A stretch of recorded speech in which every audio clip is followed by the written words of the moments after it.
The next recipe we're going to work on is French bread. This we've made in class before and it turns out really well, so I think it'll be fun to make. I've picked 3 recipes you'll notice that use flour, yeast, and are dough based. And the reason for that is I wanted to save a little bit of money for you guys buying your own groceries. It's additional cost if you make recipes with all different ingredients. So this way we can use up some of the stuff you've purchased. So I've measured up my ingredients for the French loaf. They're here. I have 2 1/4 cups of flour. I have 1 teaspoon of kosher salt plus the 1/2 teaspoon for sprinkling on top. I have the 1 tablespoon of honey, 1/2 tablespoon of olive oil plus 1 tablespoon for brushing. And then I have 6 fluid ounces, which is the equivalent of 3/4 cup of warm water. And I have a 1/2 teaspoon of dry active yeast. So we're gonna start by adding the flour, the salt, the honey, and the olive oil and the water to a large mixing bowl. But first, I just wanted to point out a couple things. When it asks for 1/2 tablespoon of olive oil, lots of times the set of tablespoons and teaspoons doesn't have a measurement that's 1/2 tablespoon, but 1/2 tablespoon is actually equivalent to 1 1/2 teaspoons. So you can just measure it that way. And 6 fluid ounces, I just pointed out, is 3/4 cup. My measuring cup has both.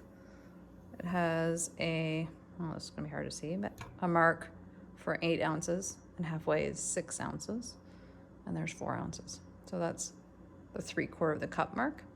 So if you have a cup that has the ounces measures, you can use those, but if you don't, you can just use 3/4 cup measure. We are gonna take our 2 cups of flour, our 1 teaspoon of kosher salt, which again, if you don't have it, you don't need to use it, our 1 tablespoon of honey,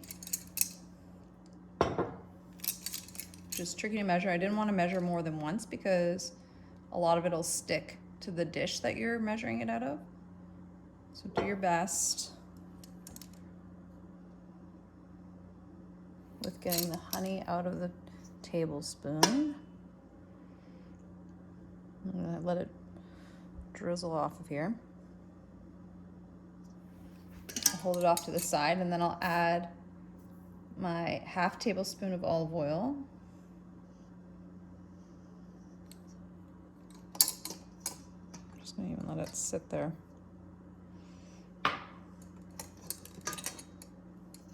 While that drizzles in, I am going to combine my water and my yeast, and I'm going to sprinkle that on the top.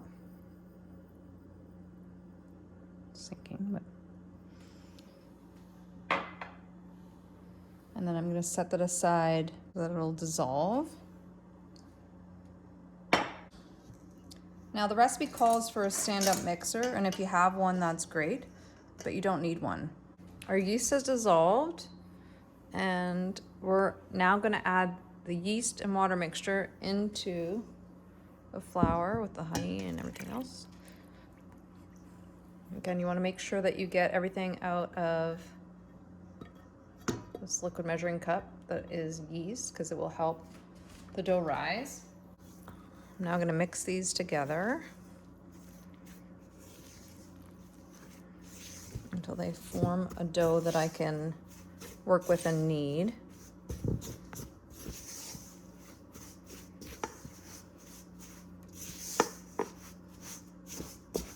As soon as you see it forming into this, I guess we'll call it a shaggy dough again, then you can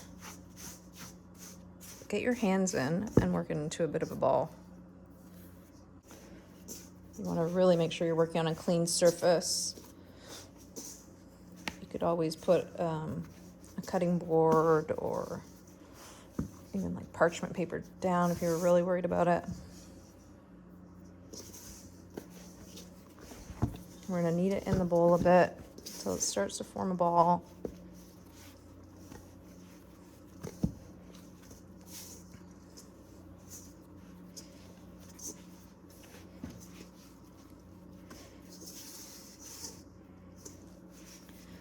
And then we're gonna put it on the counter and knead it. Now these extra bits that are left over, like this flour at the bottom, I know this usually, people get really concerned with it not sticking. You can always work your dough and then add it later. It's not the end of the world if a little bit of the flour doesn't end up in the dough. But we'll start with what we have. We'll put it on the counter.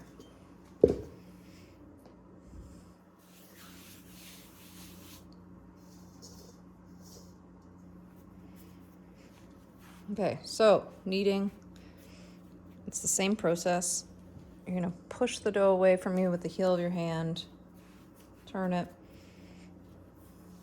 fold it, push away, or fold, turn, push away.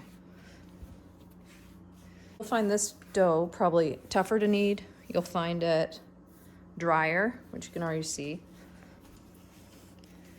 And it'll take a little bit longer to come together, but just keep working at it. All right, I finished kneading my dough. I probably actually over kneaded my dough. Pay more attention maybe to the texture of your dough. You know you've over kneaded it. One of the ways you know is you start to get these cracks that you can't get rid of, or your dough starts to stretch and almost tear like that. So maybe don't knead it as long as me. I'm gonna set this aside and I am going to let it rise for about an hour. All right, our French loaf has been left to rise for an hour. So we're gonna take it out of the bowl. You can see mine's doubled pretty much. It's pretty big. And we are going to put some flour on the counter. And we are gonna knead the dough 4 to 5 times just to get some of this new air out.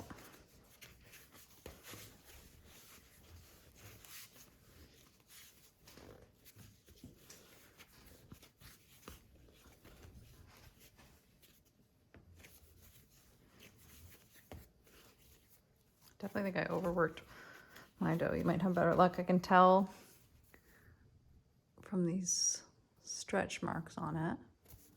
So I'm not gonna work mine too much. I can also tell because these layers, these folds, aren't going together. It feels pretty dry, but it should still be tasty.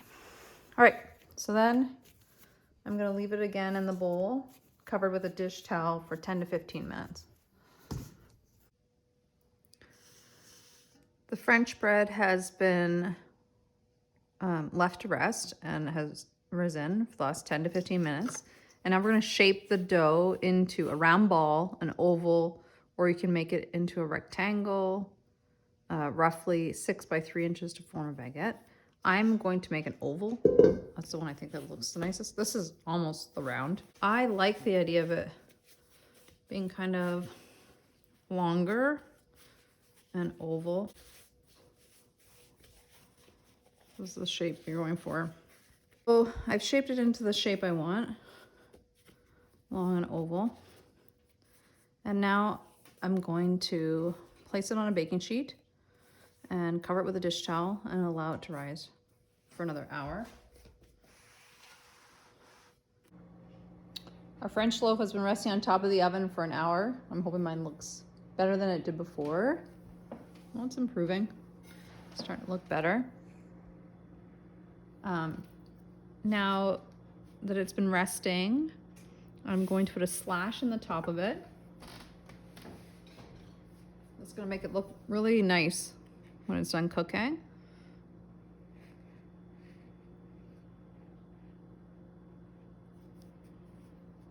So you take the tip of a sharp knife, one large slash across the bread, and it's going to spread as it cooks. Then I'm going to brush it with a tablespoon of oil, again for the color, and so it's not as dried out, because the outside is the part that dries out the most because it's exposed to the most heat.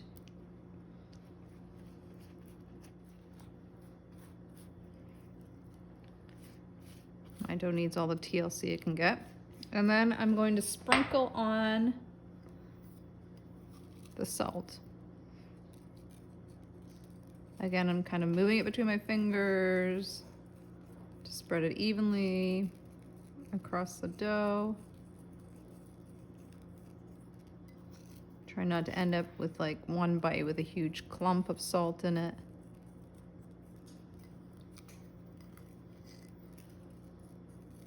And my oven's preheated to 400 degrees.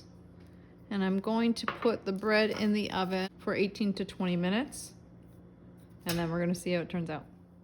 All right, as expected, it didn't turn out too pretty, this one. But that's not the only deciding factor on whether or not it was a success. So I'm going to check it by cutting into it. Another way to check the bread is to hit the bottom of it, and it should sound hollow. You can see that the bread actually does look like fluffy and nice and soft on the texture. The outside's hard and crunchy. Mine might be a little more cooked, because I told you earlier that my oven runs cool, so I left it in there a little extra time, and now it's got that crust. You can slice into it, have it with butter. I should really watch my thumb. Try not to press down too much on the bread. This is a bread knife. It's serrated so that you can use the zigzag motion or the back and forth, sort of like a saw motion. And that allows you to not have to push down as much. But hopefully your bread looks prettier, but more importantly, hopefully it tastes delicious.